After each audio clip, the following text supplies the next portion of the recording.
माहितीसाठी। दरम्यान साक्षीदारांच्या साक्षी विश्वास ठेवण्यासारख्या नाहीत असं हायकोर्टाचं म्हणणं आहे। स्फोटाच्या 100 दिवसांनंतर साक्षीदारांना आरोपी आठवणं अशक्य असल्याचं हायकोर्टानं म्हटलंय। स्फोटांसाठी वापरलेले बॉम्ब ओळखण्यात तपास संस्थेला अपयश आलंय। बॉम्बच माहित नाही तर मिळालेल्या बॉम्ब, बंदुका, नकाशा या पुराव्यांना अर्थ नाही असं कोर्टानं म्हटलेलं आहे।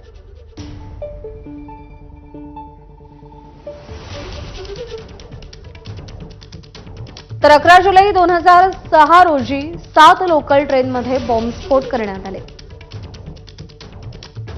बॉम्बस्फोटामध्ये 209 जणांचा मृत्यू झाला तर 700हून अधिक जखमी झाले। अत्यंत मोठी अशी मनुष्यहानी यामध्ये झाली होती। बॉम्ब असलेले प्रेशर कुकर लोकल ट्रेनमध्ये ठेवून हे स्फोट करण्यात आले होते।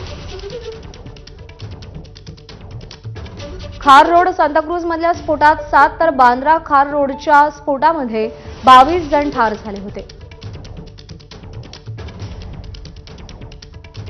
जोगेश्वरीच्या स्फोटामध्ये 28, माहीम जंक्शनला 13, मीरा रोड भाईंदरमध्ये 31 जणांचा मृत्यू झाला होता।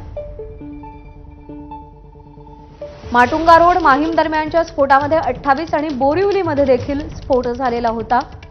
अत्यंत पीक अवर्सच्या वेळेला हे स्फोट करण्यात आले होते, ज्यावेळी लोकल ट्रेनमध्ये प्रचंड गर्दी असते। इंडियन मुजाहिदीनच्या दहशतवाद्यांनी हे बॉम्बस्फोट घडवले होते। मकोका कोर्टानं सप्टेंबर 2015ला 12 जण दोषी ठरवले होते। त्यापैकी 5 आरोपींना फाशीची शिक्षा दिली होती आणि 7 आरोपींना जन्मठेप सुनावली होती।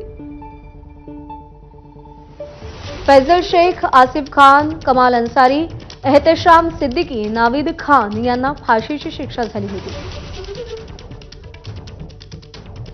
मकोका कोर्टानं सुनावलेली फाशी जन्मठेप उच्च न्यायालयानं रद्द ठरवली आणि आरोपींची निर्दोष मुक्तता केली। 12 पैकी एका आरोपीचा या सुनावणी दरम्यानच्या काळामध्ये मृत्यू झाला।